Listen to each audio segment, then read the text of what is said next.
자, 2022년도 11월 20일이 시행된 AT시험, 한국농산식품유통공사 논술 기출문제를 같이 한번 살펴보도록 하겠습니다. 자, 문제는 이제 두 문제가 출제되죠. 그래서 1번하고 2번 두 문제인데 둘 중에 하나를 선택을 해주시면 됩니다. 근데 알다시피 이제 예전에 기출문제를 좀 보게 되면 농산물 자체에 대한 이제 문제 하나, 그리고 두 번째로는 약간 이제 시사 이슈 하나 이렇게 출제됐는데 이번에 이제 두 문제 모두 농산물 관련된 주제를 냈거든요. 그래서 느낌상으로는 예전에 비해서 문제가 좀 세련됐다는 느낌? 그래서 이번에 이제 시험 보신 분들은 약간 이제 AT 집중해서 하신 분들은 좀 유리하도록 문제가 좀 출제된 것 같아요. 그래서 1번부터 한번 같이 한번 살펴보도록 하겠습니다.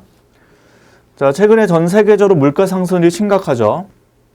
그러니까 한국도 지금 물가 상승이 매우 심각하다 보니까 지금 금리 인상으로 현재 대응을 하고 있는 상태인데, 자, 소비자 물가 지수라는 것은 전국 도시에 약 400여 개, 460개 정도 될 거예요. 상품과 서비스 가격을 모아서 나타내는 지표입니다. 그래서 보통 이제 물가 지수의 변화율을 물가 상승률이라고 하는 거고, 보통 이제 물가 상승이 심한 경우를 인플레이션이라고 한다라고 볼 수 있죠.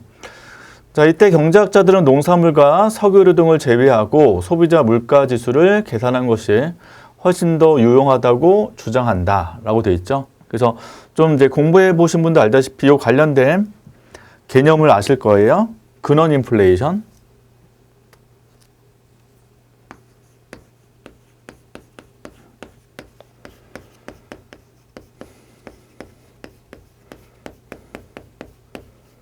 그래서 근원이 영어로 알다시피 코어죠. 코어 또는 우리말로 핵심이라고 하죠. 핵심 인플레이션. 그래서 근원 인플레이션은 이제 어떻게 측정하는 거죠? 농산물과 석유류 등을 제외하고 측정하는 경우를 근원 인플레이션이라고 하게 됩니다. 그래서 농산물 제외, 그 다음에 석유류 제외하고 측정하는 근원 인플레이션이고, 보통 소비자 물가 지수를 반영해서 인플레이션을 측정하는 게 일반적이거든요. 그래서 보통 이제 근원 인플레이션율이 예락 2에서 3% 정도 이렇게 나오게 되면 소비자 물가 지수 이쪽은 알다시피 이제 일반적 측정할 때는 농산물과 석유류 자체가 반영돼서 더 높은 인플레이션이 측정되게 됩니다. 자, 그럼 경제학자들은 농산물과 석유를 왜 제외하자고 주장했냐면 변동성이 심하다는 거예요. 그래서 농산물과 석유류 이런 부분의 특징은 가격의 변동성, 즉 등락이죠. 오르고 내리는 거, 이런 부분이 매우 심하기 때문에, 크기 때문에, 등락이 변동성이 크기 때문에 경제학자들은 농산물과 석유를 제외하고 측정하자라는 거죠. 자, 1번 농산물의 어느 부분에서 문제점이 있는가라는 거죠. 뭐를 쓰셔야 돼요? 가격의 변동성을 강조하시면 돼요. 가로 1번은. 그래서 가격의 변동성이 심하다, 크기 때문에 경제학자들의 주장에 따라 소비자 물가 지수 쪽에 농산물과 원유를 포함하는 게 문제점이 있다라고 경제학자들이 주장한다는 거죠. 그럼 변동성이 왜 크냐? 이거를 여러분들은 다 배우셨잖아요. 이 부분을 여기서 자세히 쓰시면 되겠죠. 그래서 수요와 공급이 모두 뭐하다? 비탄력적이다. 수요가 왜 비탄력이고 공급이 왜 비탄력이냐? 이런 부분을 강조를 좀 해주시면 되겠습니다. 특히 이제 공급 쪽 같은 경우는 가장 중요한 게 우리나라 농산물은 외부 충격을 많이 받잖아요. 그래서 외부 또는 외국에 의해서 주로 충격받고, 이때 이제 또 한 번 더 잘 쓰고 싶으면 식량의 자급률 한국은 낮다. 여기 낮기 때문에 외국부터 수입을 할 수밖에 없다. 그럼 이제 환율, 요즘에 환율이 이슈니까 환율 부분, 그 다음에 요즘 이슈인 러시아 우크라이나 전쟁 등으로 식량 자체의 공급 가격이 많이 올랐기 때문에 변동성이 더 심할 수밖에 없는 구조다. 그런 부분을 강조하시면 되죠. 그럼 이 부분들은 이제 올해 수업할 때 시사 이슈잖아요. 그래서 식량 자금률도 강조할 수 있고 환율도 얘기할 수 있고 러시아 우크라이나 전쟁도 얘기할 수 있고 그러니까 이러이러한 요인으로 변동성이 매우 크다. 그래서 1번 부분에 그냥 변동성이 크다는 부분을 단순히 예전에 배웠던 수요 공급의 비탄력만 쓴 게 아니라 요즘에 시사 이슈를 접목을 해서 언급을 해주신다면 훨씬 더 많은 내용을 언급할 수 있습니다. 그래서 될 수 있으면 지금 1번, 2번에 논점이 있기 때문에 많은 내용을 좀 쓰는 게 좋겠죠. 뭐 기본적으로 쓰는 제한이 있겠지만 일단 여러분들이 알고 있는 부분을 다 쏟아 넣어서 써주시면 훨씬 더 많은 내용으로 채워나갈 수 있을 거예요. 자, 그 다음 이번에 주장에 대해서 반론하시오라고 되어 있어요. 반박하시오죠. 반론하시오. 그럼 뭐예요? 농산물을 뭐하자? 포함시키자. 이거죠. 농산물을 포함해서 측정을 해야 된다. 즉, 지금 말한 석유류 같은 경우를 포함시켜야 된다. 이런 얘기예요. 반론하라. 왜 포함을 해야 되냐? 요거를 강조하는 거죠. 아다시피 농산물, 한국 강조했다시피 식량 자금률이 낮고요. 농산물의 식량 같은 그 포지션 뭐예요? 필수품이잖아요. 그래서 필수품을 강조하시면서 필수품의 경우 소비자 물가지수에 반영하는 게 당연히 맞죠. 왜냐하면 소비자 물가지수가 뭔데요? 소비자가 사용하는 대상을 기반으로 설정하는 겁니다. 그래서 지금 400여 개의 상품, 서비스 이 항목에 가장 기본은 소비자가 사용하는 품목이 들어가는 게 핵심이에요. 대신 가중치가 달라요. 그래서 소비자가 많이 사용하는 제품이라면 가중치를 높게 측정하게 된다라는 걸 알 수 있다. 그래서 특히 뭐 커피 많이 드신 분들은 커피 가격이 올라가면 그걸 예민하게 받아들일 수밖에 없잖아요. 그래서 농산물, 특히 우리나라 같은 경우는 이제 김치 같은 게 필수품이니까 배추 가격이 올라가거나 이런 부분들이 올라가게 되면 예민하게 반응할 수밖에 없기 때문에 농산물 반드시 포함시켜서 물가 측정하는 게 바람직하다고 강조하신 거죠. 그래서 필수품을 강조하시면 돼요. 그래서 이번에 문제가 뭐 농산물만 얘기한 건지 아니면 석유류까지 포함됐는지 모르겠지만 지금 문제 이게 보건이니까 석유류도 당연히 우리나라 어떻게 돼요? 필수품이죠. 한국 같은 경우도. 둘 다 필수품이죠. 이것도. 특히 뭐 어떤 거. 자동차 운행할 때 석유 중요하고 근데 기업들이 공장 같은 거 가동할 때도 석유 같은 게 필요한데 이제 공장 가동은 소비자 물가지수가 아니라 생산자 물가지수에 반영될 수 있는데요. 보통 생산자 물가지수가 올라가면 소비자 물가지수에도 반영이 됩니다. 그래서 그런 부분을 강조하시는 거예요. 그래서 1번의 핵심보다 가격 변동성이 매우 크기 때문에 이 부분을 소비자 물가지수에 넣어서 측정하는 것에 대해서 경제학자들은 반박을 한다. 그래서 별도 근원 인플레이션이라는 개념이 등장했다. 이런 강조하시면 되고 가로 2번에서는 주장의 반론이니까 이걸 비판하시는 거죠. 농산물을 포함시켜야 된다. 그래서 농산물은 우리한테 뭐니까? 필수품이다.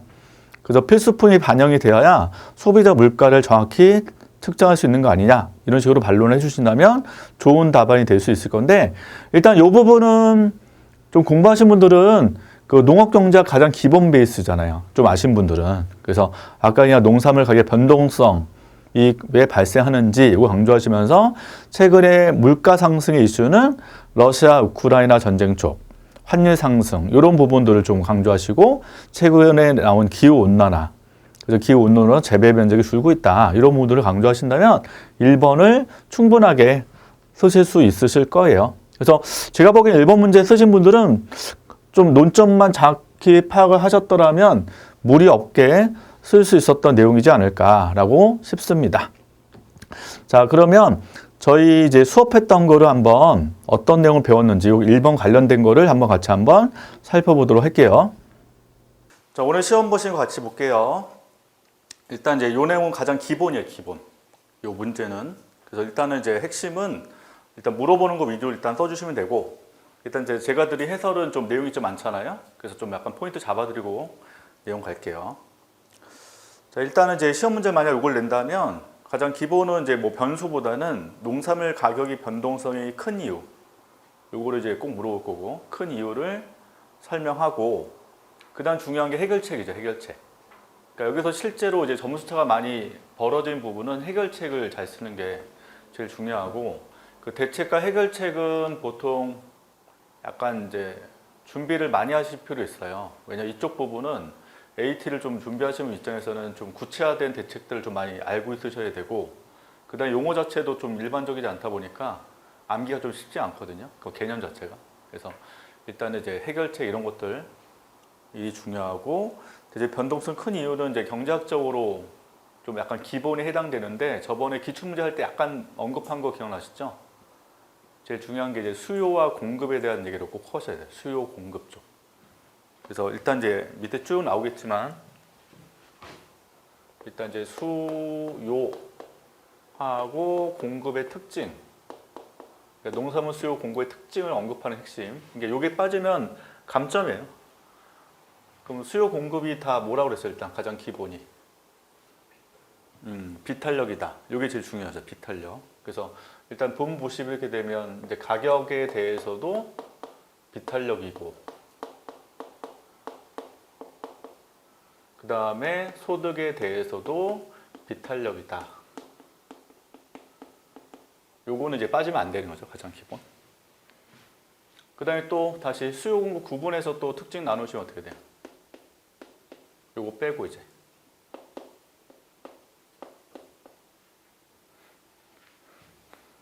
저번에 또 했던 거, 계절에 영향을 받는다. 계절성. 그럼 수요 공급 중에서 계절에 영향받는 건 공급이에요, 수요예요? 공급. 그러니까 공급에 대한 얘기할 때는 이제 계절성이 있다는 거죠. 공급의 계절성이 있다. 이렇게. 그럼 수요는 어떤 특징이 있을까요? 또 약간 이제 강조하려면, 다시 계절성이 있다는 것은 변동성이 크다는 거에 적다는 거예요. 공급은 변동성이 일단 크다는 거죠. 계절 영향 받으니까. 그러니까 어떨 때는 공급이 많이 일어나고 어느 계절에는 공급이 적고. 근데 수요는 계절성이란 말 빼고 이제 수요만 그냥 딱 보면, 여러분 소비죠, 소비. 그럼 보통 농산물 소비는 안정성이 높아요, 불안정성이 높아요? 변동이 커요, 적어요? 적죠. 김치 같은 거 보시면 김치 가는 게 배추잖아요, 배추.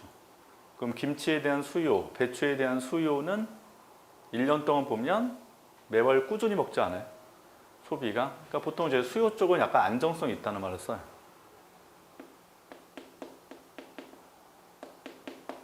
이게. 그럼 지금 요건 안정적인데 공급은 어떨 때는 많을 수도 있고 어떨 때는 적을 수도 있는 거 아니에요? 그러면 이거는 요것 때문에 당연히 수요보다 공급이 많은 경우도 있을 거고, 수요보다 공급이 적을 수도 있을 거고. 그러니까 요 차이가 발생하는 거죠. 그러니까 이게 보통 이제 수요 공급 차이인데, 초과 수요가 발생할 수도 있고 초과 공급이 발생할 수 있겠죠. 이해되시죠? 그러니까 요 정도만 이제 키워드 기억하시면 내용 쓰는 거 어렵지 않죠. 그러니까 수요 공급은 이런 특징이 있어서 가격의 변동성이 매우 크다. 요것만 쓰시면 돼요. 요 정도만. 대신 이제 제가 프린트 드린 거는 더 디테일하게 내용 드린 거고, 요게 일단 핵심. 이게 변동성이 큰 이유, 요거 쓰시면 되고, 그 다음에 마지막에 해결책. 해결책은 좀 디테일하게 많이 들어갔으니까 같이 검토해 보도록 하겠습니다. 자, 해설 보시면 이제 수요함수 어라는데, 수요함수는 뭐 중요하지는 않고요. 그냥 경제학 원론에서 배워 있는 수요 관련 내용이니까 그냥 간단히 넘어가시면 되고, 2번이 약간 중요하죠. 2번 보시면 이제 수요의 특징을 따로 넣어놨어요.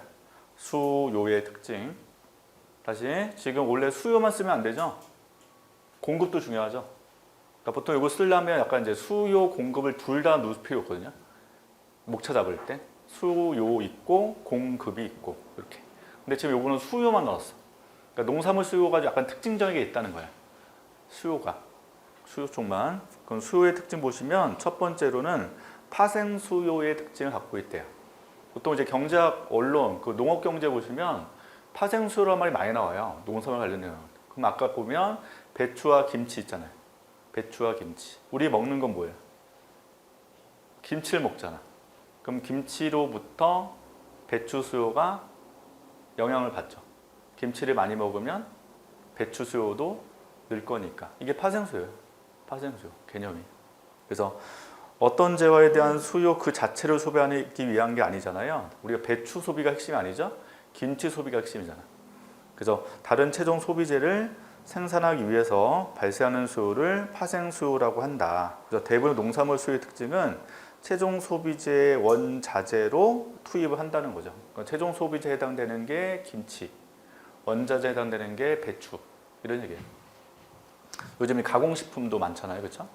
김치 말린 거, 예를 들면 뭐 고구마 자체로 먹는 분도 있겠지만 고구마 말린 과자도 있잖아요, 다. 그러니까 가공식품 관련된 개념 쓸 때 파생수요가 또 들어갈 수 있어. 설명하는 과정에서. 자, 그래서 투입하기 위해서 발생하기 때문에 농산물 수요를 파생수요라고 볼 수 있다. 그래서 파생수요이기 때문에 당연히 뭐에 영향받아요? 최종 소비재에 영향을 많이 받을 수밖에 없는 거죠. 그럼 김치 같은 경우는 우리나라 같은 경우는 워낙 이제 안정적 소비하기 때문에 당연히 배추에 대한 수요도 안정적일 수밖에 없는 건데, 한참 그때 뭐 이슈됐던 게 그때 중국산 김치 막 그때 수입됐을 때 그게 안 좋게 소문나니까 김치 수요가 영향을 받죠. 근데 이제 중국산 김치는 우리나라에서 있는 배추를 쓰는 게 아니기 때문에 중국에 있는 배추에 영향을 주겠지. 그렇죠? 그게 다 파생수요 개념. 이렇게 보시면 돼요. 자, 근데 가로 2번 보시면 안정성 나오고 불안정성이 있어요.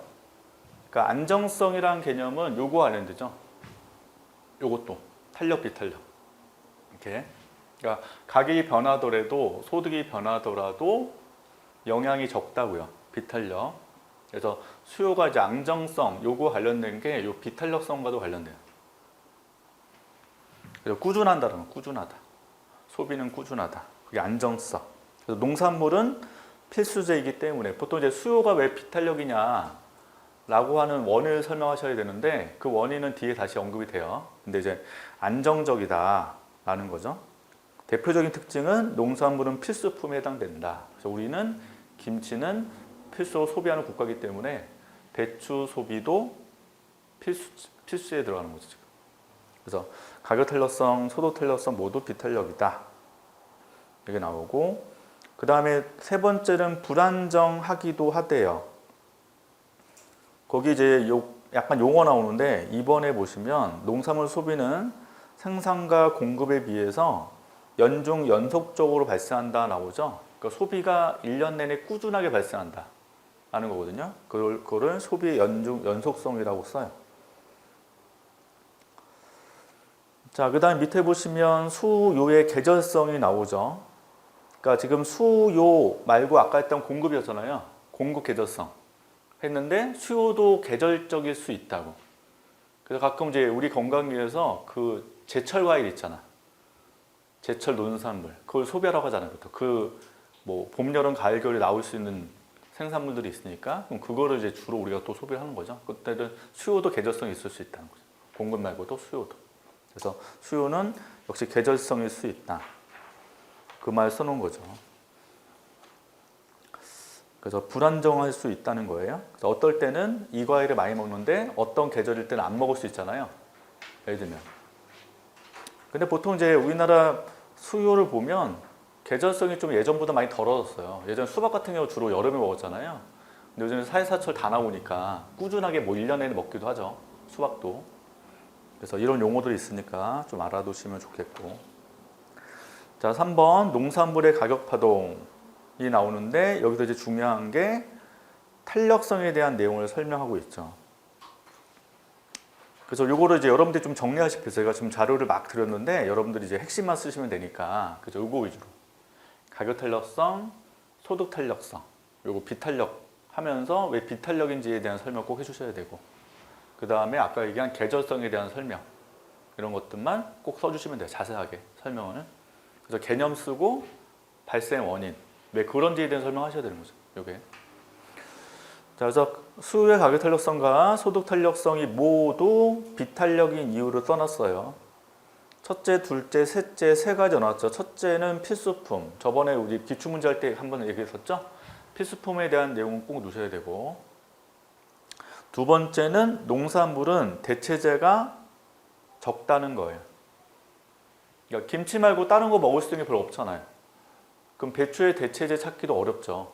이게 그래서 대체재가 적다라는 특징이 있다라는 거고, 세 번째 특징은 농산물은 품목에 대한 지출액이 소득에서 차지하는 비중이 다른 재화에 비해서 상대적으로 낮대요. 그러니까 내가 뭐 월급이 300만 원인데 김치 소비를 보게 되면 김치 한 달 동안 먹을 수 있는 그 금액이 있을 거 아니에요. 그럼 내가 10만 원밖에 안 쓴다. 한 달 동안. 그러면 내 돈 대비 10만 원은 비중이 적잖아요. 그러면 김치 가격이 올라간다 하더라도 김치 소비가 크게 안 바뀌어요. 그렇지 않아요? 비싸지 않은데 소득 대비 비중이 적으니까 예민하게 반응하지 않는단 말이에요. 그래서 지출액 대비 비중이 낮기 때문에 비탄력이다. 이렇게 되는 거죠. 자, 그래서 이걸 좀 더 공부하신 분들은 이제 원론에서 구분하는 게 가격과 소득은 좀 다르잖아요. 소득과 관련돼 있는 거 있죠. 가격 관련된 거 있고. 그래서 이게 이제 원래 정확히 쓰면은 경제학에서는 수요의 가격 탄력성을 얘기하는 거고,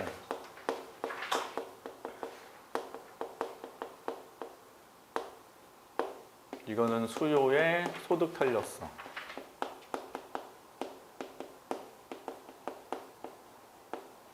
얘기하는 거고, 그래서 가격이 변할 때, 소득이 변할 때 수요가 얼마나 반응하는지 요거에 대한 개념이고, 요거를 이제 두 개 묶어서 얘기한 거죠. 그래서 첫 번째는 농산물보다 필수품이기 때문에,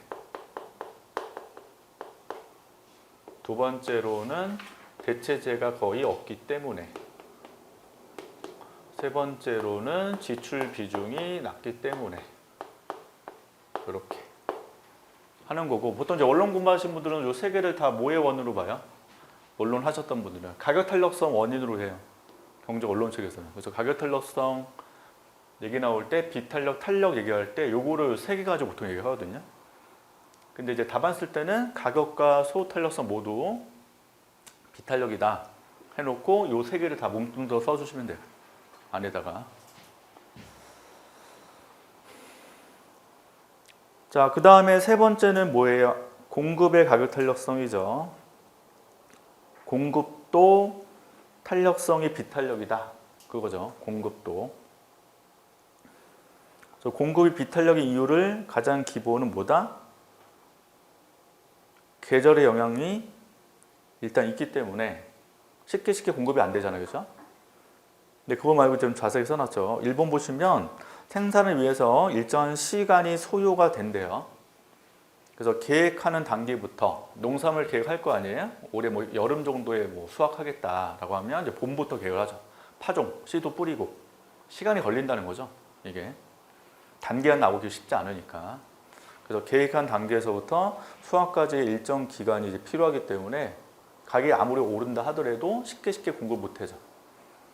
두 번째는 농산물 생산 요소인 농지, 땅, 그 다음에 노동력 등을 쉽게 변화시키기 어려워요.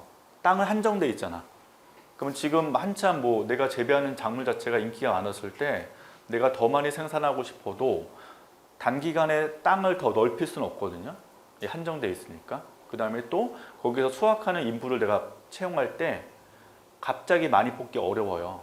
보통 보면. 그래서 농지, 노동력을 쉽게 변화시키기 어렵다. 그럼 쉽게 변화가 어려우니까 생산을 쉽게 늘리거나 하기가 쉽지 않다는 거죠. 그래서 비탄력이다. 이로만 넣는 거죠. 자, 3번 생산 과정에서 기후나 병충의 영향을 못해요. 많이 받으죠. 기후의 영향 많이 받죠. 병충의 영향도 많이 받죠. 근데 부패성도 매우 강하고 운송, 저장, 포장 등 물류비용이 많이 들어가요. 이게 비용 자체가 많이 든다는 거야. 비용. 그럼 비용이 많이 들면 쉽게 공급 늘릴 수 있어요, 없어요? 없죠. 그러니까 비용에 대한 부담이 있으니까 공급량을 쉽게 늘릴 수가 없다는 거예요. 이게. 그래서 공급의 가격 탄력성이 비탄력인 이유 이렇게 써놓은 거죠. 다시 목 쳐보세요. 2번은 수요의 가격 탄력성과 수요의 소득 탄력성 쓴 거죠. 가격 탄력성, 소득 탄력성. 다시 내가 소득이 아무리 많다 하더라도 농산물 소비는 쉽게 늘릴 수가 없어요. 그래서 아까 이제 필수품 있잖아요. 보통 이제 원래 경제 원론 배울 때 정확히 배우신 분들은 이제 필수품 딱 내려오면 소득 탄력성에 대한 설명이에요. 원래는 경제학 제대로 공부하시면. 그러니까 요거는 이제 소득 탄력성에 대한 논점이고, 이 두 개는 가격 탄력성에 대한 논점입니다. 이렇게. 근데 답안 쓸 때 뭐 굳이 구분 안 하셔도 돼요. 그냥 수요의 가격 탄력성, 수요의 공급, 소득 탄력성 모두 이 세 가지 요인 때문에 다 비탄력이다 이렇게 써주시면 되고. 그래 공급도 비탄력인데 보통 공급 탄력성 나올 때는 가격 탄력성만 보통 얘기한단 말이야. 공급의 가격 탄력성. 그럼 외우시면 되죠. 첫 번째 뭐라 했어요? 시간이 오래 걸린다. 두 번째는 농지, 노동력을 쉽게 변화시키기 어렵다. 근데 세 번째 원인은 비용이 많이 든다. 이렇게 암기 해놓으시면 되죠. 그러니까 이것 때문에 저번에 이제 그린 것처럼 모두 비탄력이면 수요 공급선이 가파르다고 말씀을 드렸어요. 그래서 서플라이 커브도 가파르게, 디맨드 커브도 가파르게 이렇게 그린다고 말씀드렸죠. 그래서 공급이 비탄력이니까 그림을 가파르게, 수요도 비탄력이니까 가파르게 이렇게 그려주시면 되죠.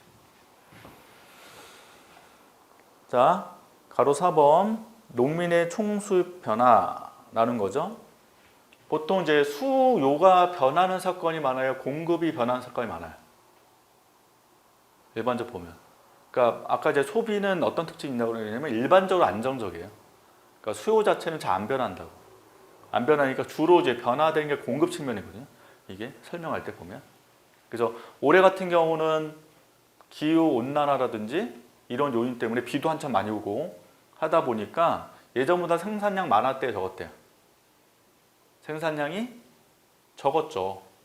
여기 이제 왼쪽으로 움직인 거 아니에요? 이렇게. 그래서 가격이 급상승 한 건데 이 가격은 뭐다? 농산물 가격이죠. 근데 농산물 가격이 소비재에 영향을 주잖아요. 아까 김치 가격. 크게 이제 얘기가 뭐예요? 그린 인플레이션이죠.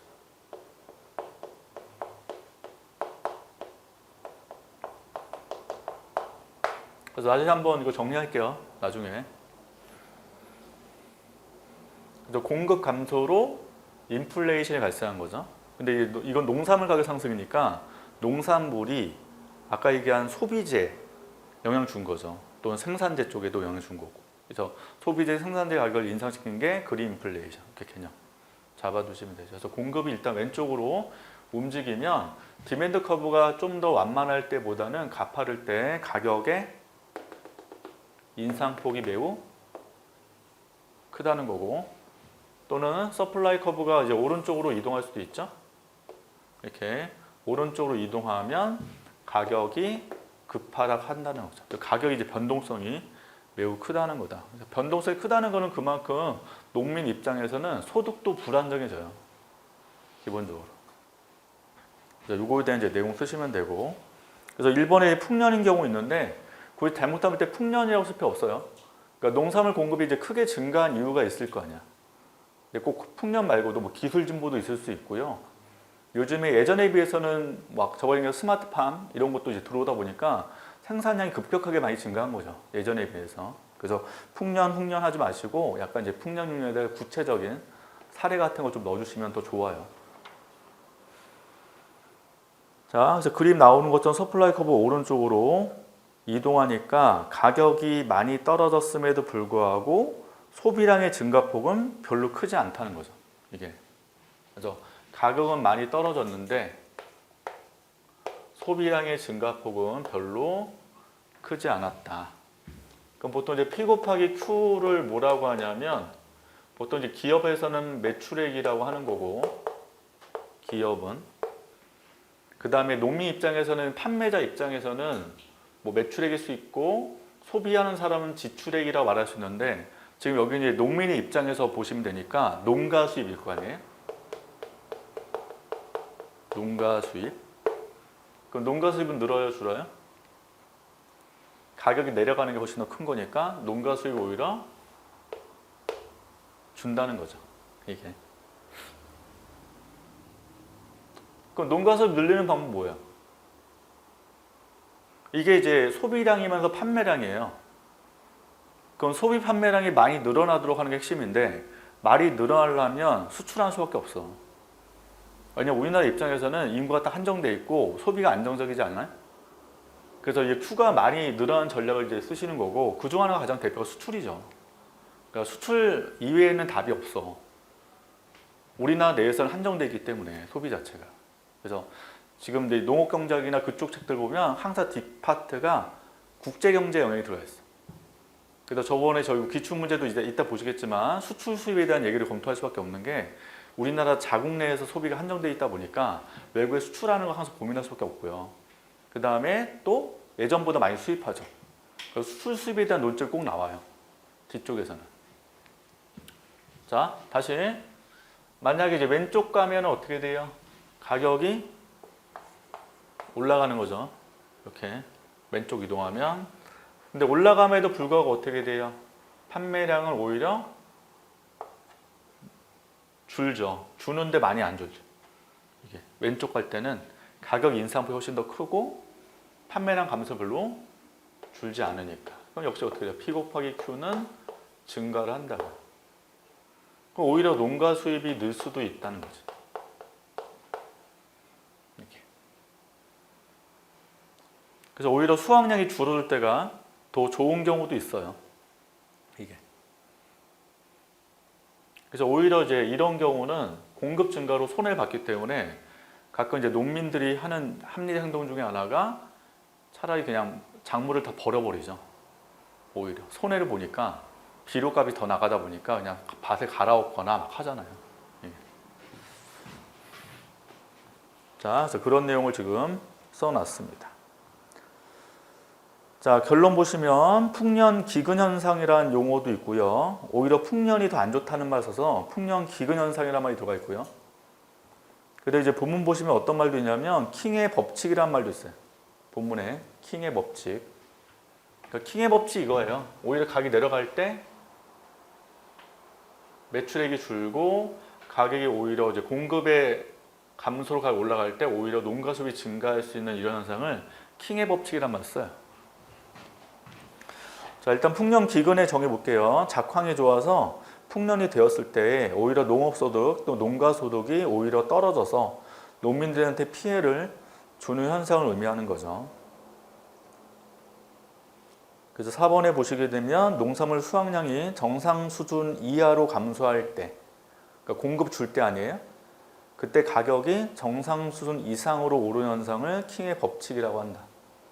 즉 수요 공급의 가격 비탄력성으로 인하여 수요와 공급을 초과할 경우 농산 가격이 기하급수적으로 오르고 반대로 공급이 수요를 초과할 경우에는 가격이 급락하는 현상을 킹의 법칙이라고 한다. 즉 그림에서 공급이 왼쪽 오른쪽 이동할 때 가격의 변동폭이 매우 크다는 거죠. 이거를 킹의 법칙이라는 말을 써요. 자, 그럼 이제 여기서 핵심 뭐예요? 가격 변동성이 매우 크다는 거죠. 변동성이 크다. 그럼 변동성이 크다는 것은 농가 입장에서는 소득도 불안정해져요.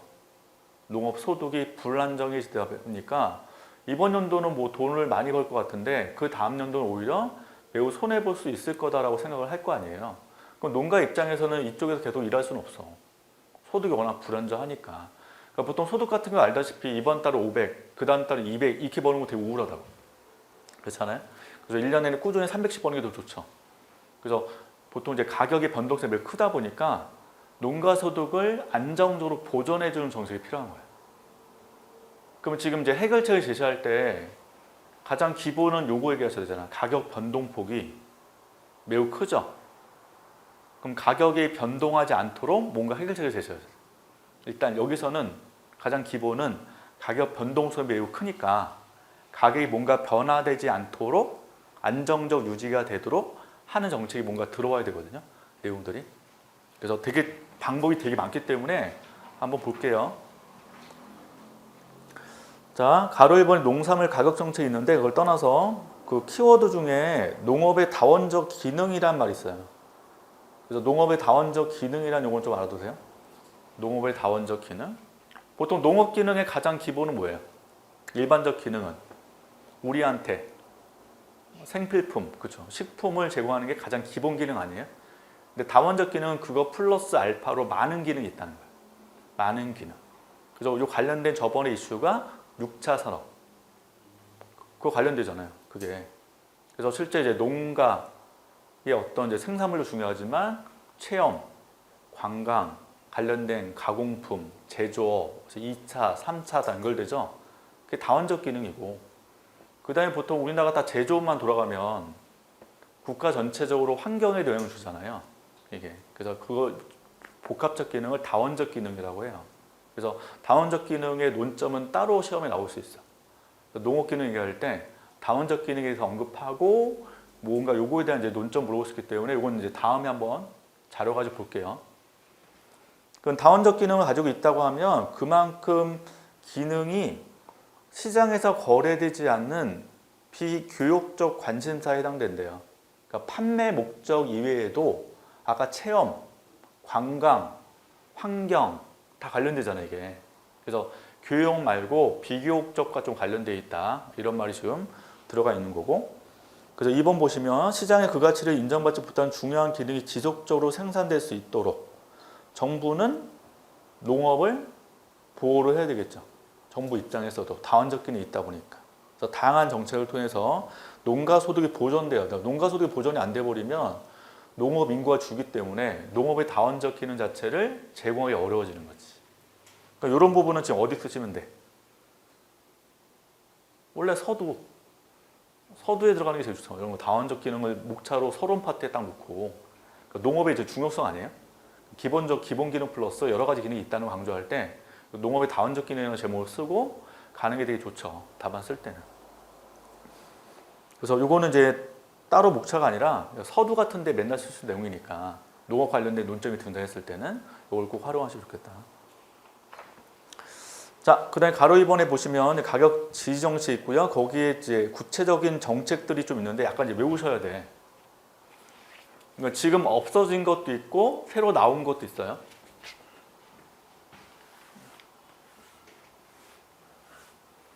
자, 일단 첫 번째 나오는 보시면 약정수매제라고 있을 거예요. 그렇죠? 본문 안에. 약정수매제. 자, 일단 개념 볼게요. 약정하고 있으니까 약속한 거예요. 수매. 수매는 뭐예요? 사주는 거지. 그러니까 약정한 가격으로 사주겠다는 제도. 이거 누가 하는 거예요? 당연히. 정부가. 다시. 정부가 농사 가격이 만약에 되게 떨어졌을 때 농민이 피해를 보니까 약속한 가격으로 내가 사줄게. 이 약정 수매제인데 이 제도는 폐지됐다고. 요게. 예전에 실시가 됐는데. 그래서 요게 2005년도에 폐지가 된 거예요. 폐지. 예전에 있었던 제도. 그럼 이렇게 되면 농가 입장에서는 어떻게 행동을 취할까요? 다시 쉽게 말해서 쌀 한 가마리당 정부가 무조건 10만 원 사주겠대. 그럼 농가는 무리하게 생산을 늘려. 그렇지 않아요? 무조건 10만 원에 사주겠다는 얘기인데. 농가 입장에서는 가격이 항상 10만 원에 사주겠다고 정부가 약속했기 때문에 생산을 무조건 늘리게 노력하겠죠. 그러면 예상치보다 농산물 생산이 크게 증가할 부작용이 있단 말이에요. 이 제도를 그래서 폐지시킨 거예요. 이해되세요?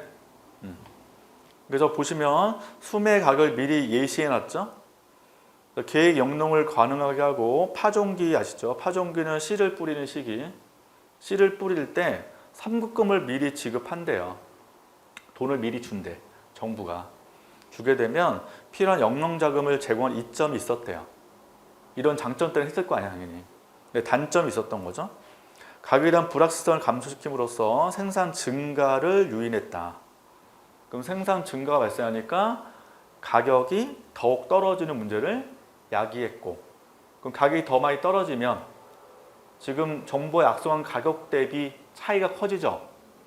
그럼 누가 손해봐요? 정부가 어마어마하게 예산이 투입돼야 돼요. 그러면 그 차익을 보존해 줘야 되니까. 그렇지 않겠어요? 그래서 2005년도 폐지됐다. 예전에 있었던 제도 이렇게 보시면 되고요. 그래서 3번에 보시면 약정 수매제는 증산 효과가 적고 보다 시장 지향적인 쌀 소득 보전 직불제로 전환됐대요. 요거였다가 쌀 소득 보전 직불제로 전환했대요. 근데 딱 잘 보시면 뭐만 보전해 주는 거야? 쌀만.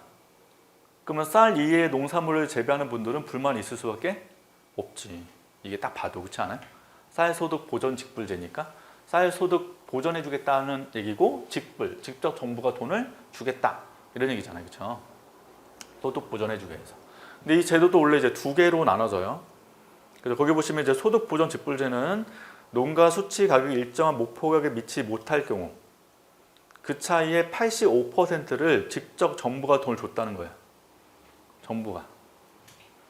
그래서 요 안에 이제 둘로 나눠지고요. 예전에 이게 변동 직불금이 있었고 고정 직불금이 있었어요. 그래서 고정이니까 당연히 딱 뭐겠어요? 고정은 땅 크기당 일정 금을 무조건 주는 게 고정 직불금 제도였다. 하여튼 이런 게 있었는데 지금 이제 바뀐 게 뭐냐면 공익형 직불제. 현재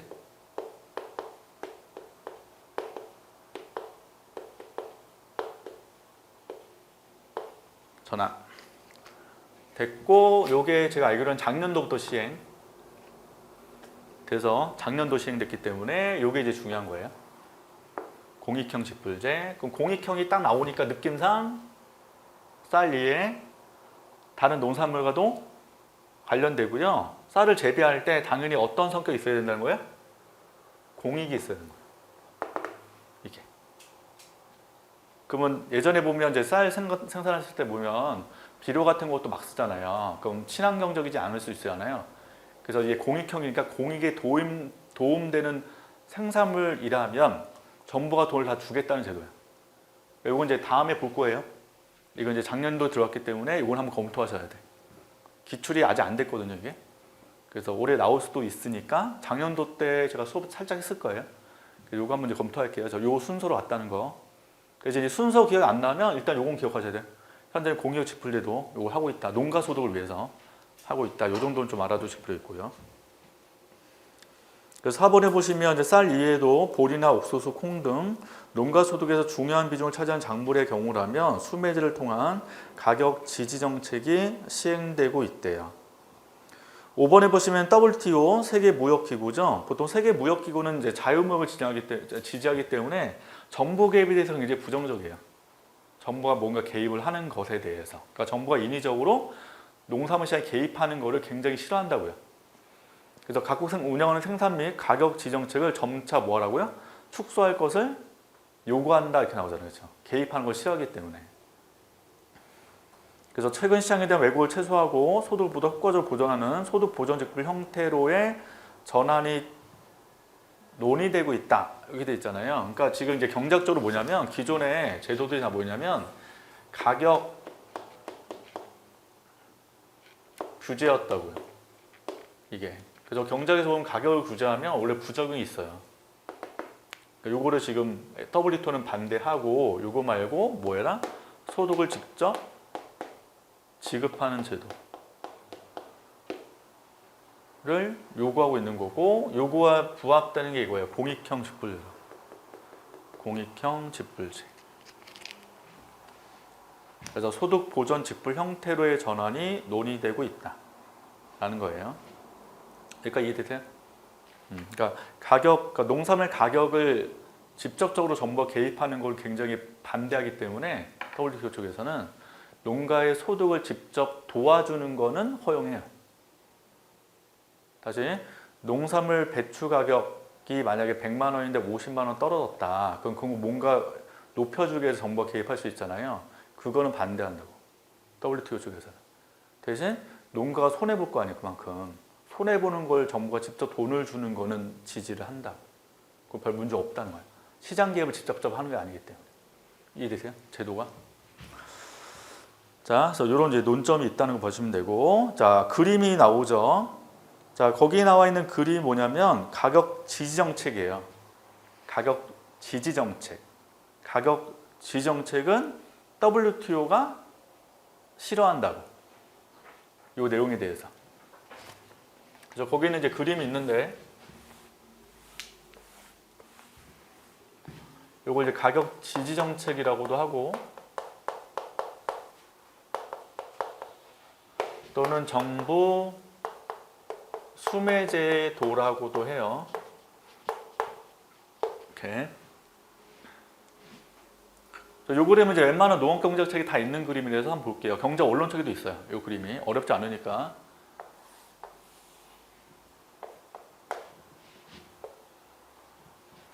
자, 우하향 디맨드, 서플라이 커브 이렇게 있어요. 여기 지금 그림 그릴 때 여기 농산물 시장이라고 보시면 되고, 현재 농산물 시장 가격이 여기라는 게 균형이 여기. 그래서 지금 P0라고 표시가 되어 있죠. P0. 근데 P0가 정부 보기에는 너무 낮다고 판단되는 거야. 너무 낮아서 우리 농민들 입장에서는 P0의 Q0만큼 지금 팔고 있으면, 아까 P 곱해 Q가 요 네모 면적 아니에요? 이게 이제 농가 소득이죠. 농가 소득이 적다고 정부가 판단했기 때문에 농산물을 사들여 주는 거야. 이게. 그래서 정부 수매제도 산다는 거죠. 그러면 사서 가격을 높게 형성하도록 도와주는 거야. 그래서 목표 가격이 지금 P1인 거야. 이렇게.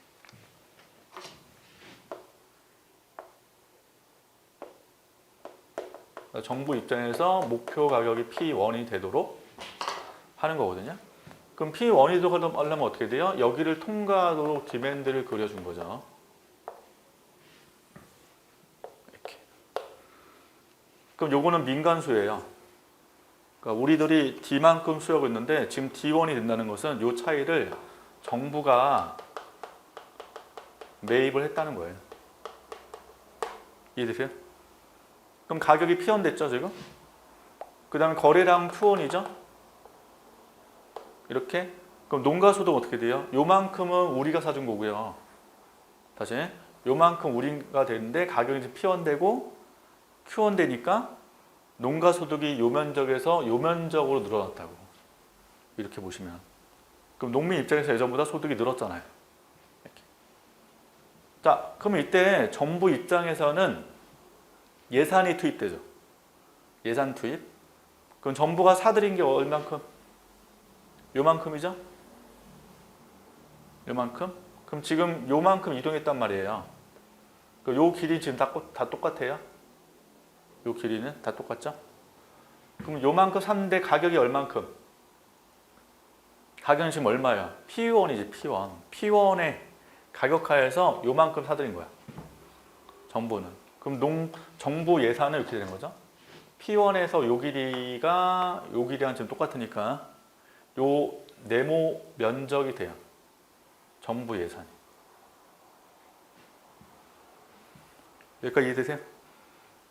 다시 가격은 P1이고요. 현재 가격 P1이고 정부가 매입한 양은 요 길이기 때문에 정부 예산 투입액은 요 네모 면적만큼 투입이 된다는 거예요. 네모 면적만큼. 여기서 이제 멈춰도 돼.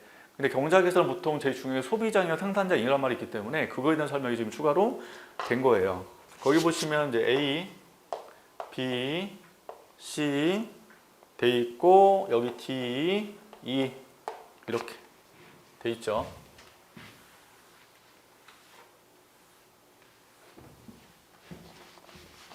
자, 보시면 이제 소비자 잉여와 생산자 잉여라는 게 있어요. 그러니까 소비자 이득이에요, 이득.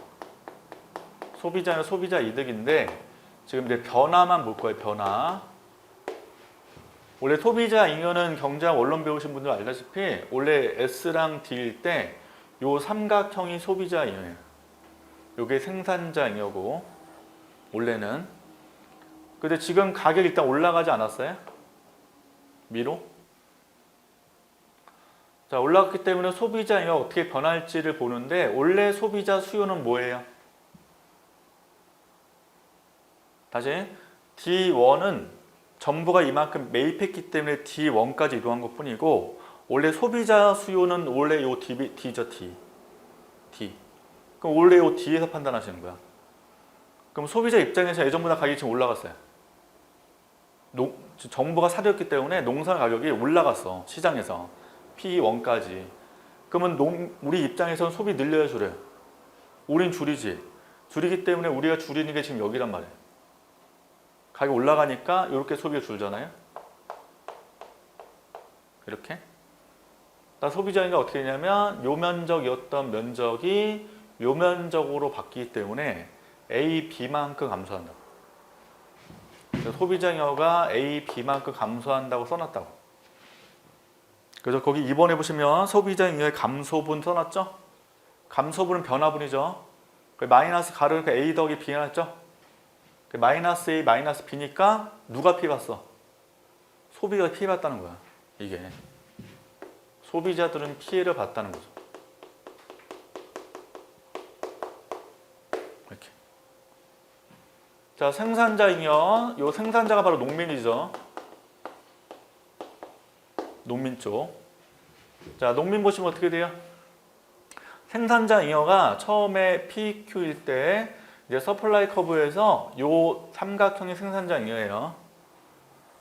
서플라이에서 보시는 거예요. 생산자는 가격이 올라갔죠. 그럼 생산자는 좋잖아요. 예점을 많이 비싸게 팔 수 있으니까. 그리고 여기였던 소비량이 정부가 사들였기 때문에 Q1까지 늘었거든.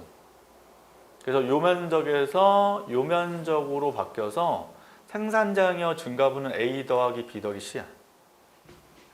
그래서 A, B, C 이렇게 되니까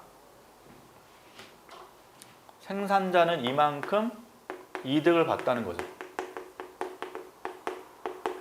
농가는 이만큼 이득을 본 거야. 이렇게. 그럼 정부는 이걸 보고 한 거야.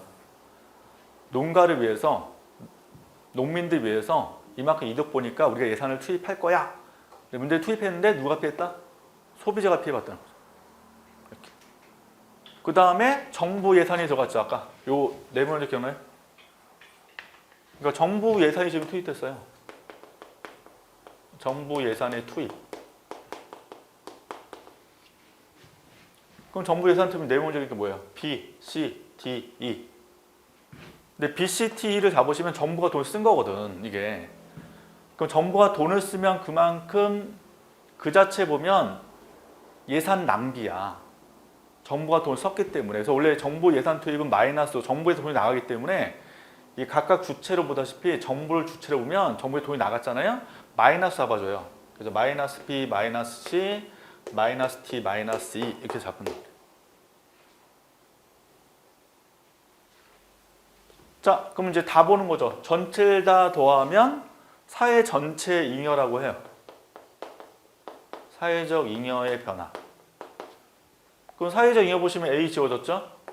B 지워졌죠? C 지워졌죠? B, D, E 만큼 손해를 보는 거예요.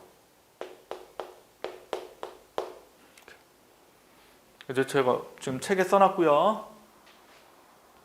자, 지금 보시면 B, 여기 빚증, 여기 빚금, 요것만큼 사회적 잉여가 줄었다.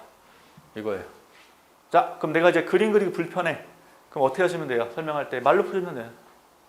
가격 지지 정책은 정부가 농산물을 매입해주는 제도다. 매입을 해주게 되면 가격이 올라가고 농가 입장에서는 판매는 늘기 때문에 농가는 반드시 이득을 얻지만 정부의 과도한 예산 투입으로 사회적으로 비효율성이 발생할 수 있다. 이렇게 말로 쓰시면 되고요. 차라리 이렇게 할 바에는 정부가 뭐가 하는 게 좋아요? 이거를 하기 위해서 한 거 아니에요? 이만큼 정부가 직접 돈을 주는 게 낫다는 거야. 차라리.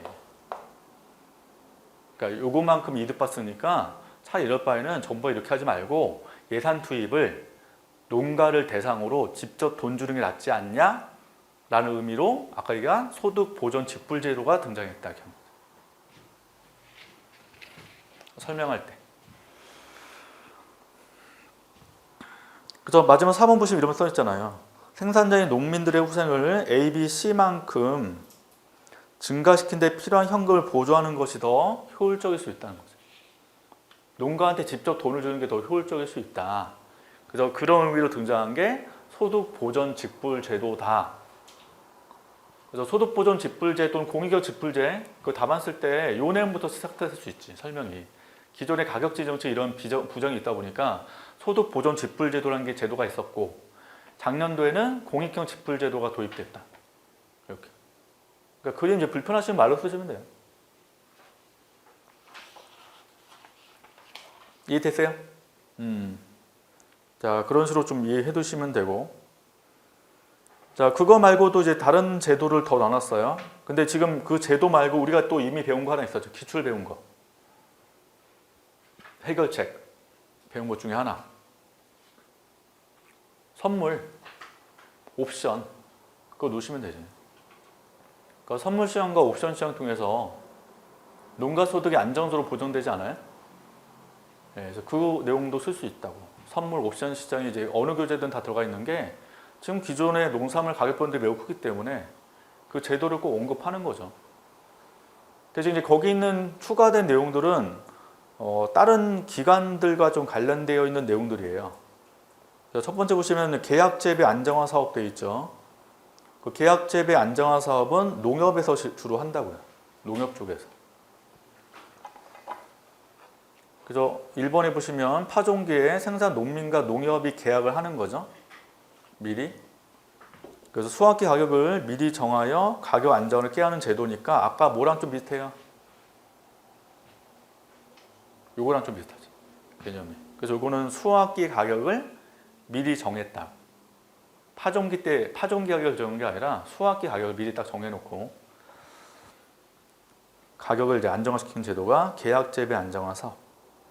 대신 이번에 보시면 수확기 시장 가격이 계약 가격을 일정 비율 이상 초과하면 누가 이득이에요? 다시 계약 가격보다 수확기 때 시장 가격이 더 높대. 그럼 이렇게 되면 지금 농민이 피해봐요, 이득 봐요? 피해 보는 거지. 계약보다는 시장에 파는 게 더 좋지 않아요? 차라리. 그때는 농협이 소득을 보존해 주는 거야. 반대로 시장 가격이 계약 가격의 일정 비율을 하회하면 이때는 농업이 손해보고 농민이 이득 보잖아요. 농민이 반대로 돈을 줘야 돼. 농협한테. 그러니까 이런 제도가 있더라. 자, 그 다음에 두 번째 유통명령제도. 유통 관련되어 있는 거죠. 유통. 아무리 생산해도 유통을 통해서 소비자한테 가는 거 아니에요? 이게? 그럼 생산을 100 했는데 지금 만약에 가격이 폭락할 것 같으면 유통 쪽에서 적게 유통하는 거지. 이 유통 명령제도. 그럼 가격이 떨어지는 걸 막을 수 있지 않겠어요? 개념이. 그러니까 유통을 통해서 수량을 제한하는 거야. 이게. 가격에 영향을 주니까. 그래서 특정 품목의 생산이 급격하게 증가하거나 가격이 급락할 경우 시장에 출하하는 물량이나 등급 등을 조정해서 시장 가격을 안정화시키는 제도를 유통명령제라고 하고, 유통명령제는 세 가지로 나눠져 있대요. 물량 통제, 품질 관리, 시장 지원 활동. 이렇게. 물량 통제 하는 거죠. 출하 시장 및 출하 시기를 조절하는 거죠. 당장 출하가 안 되도록 제한하면 되죠. 공장 쪽에서. 품질 관리, 등급 같은 걸 매기게 되면 이게 인증받는 시간도 좀 걸리잖아요. 그래서 그런 거 통해서, 아니면 또 좋은 제품만 나가도 한다면 기존 불량품들은 공급이 안 돼 버리니까 가격 떨어지는 걸 좀 막을 수 있겠죠. 그 다음에 시장 지원 활동. 그래서 표준 등급화를 촉진한다든지 생산, 유통, 연구별 지원, 판매 촉진, 불공정 거래에 대응 등이 있으면 예전보다는 약간 공급에 영향 줄 수밖에 없어요. 그래서 판매 촉진은 생산 늘리도록 도와주는 거잖아요. 판매를 촉진하는 거니까. 그러니까 적게 가격이 비싸질 때는 판매 촉진하면서 더 공급이 늘어나도록 또 도와주는 거죠. 그러니까 이런 제도 통해서, 시장 지원 활동 통해서 공급을 조정하는 게 유통명제의 하나의 수단으로 들어갈 수 있다는 거죠. 4번 보시면 유통명제는 가격을 안정화시키고 유통질서를 확립하는 등 긍정효과가 있긴 하지만 소비자 입장에 선택권의 축소가 될 수 있다. 왜냐하면 내는 좀 불량품 이래서 좀 싼 거 사고 싶은데 그렇게 못 사는 거 아니겠어요? 이게? 그래서 선택권 축소의 문제점. 그리고 무임승차의 문제, 그 다음에 유통명령제는 다 감시 감독하니까 막대한 비용이 들 수 있다는 문제점이 있다라고 해놓은 거죠. 그래서 이런 제도도 있더라. 이렇게 좀 기억해 주시면 좋겠습니다.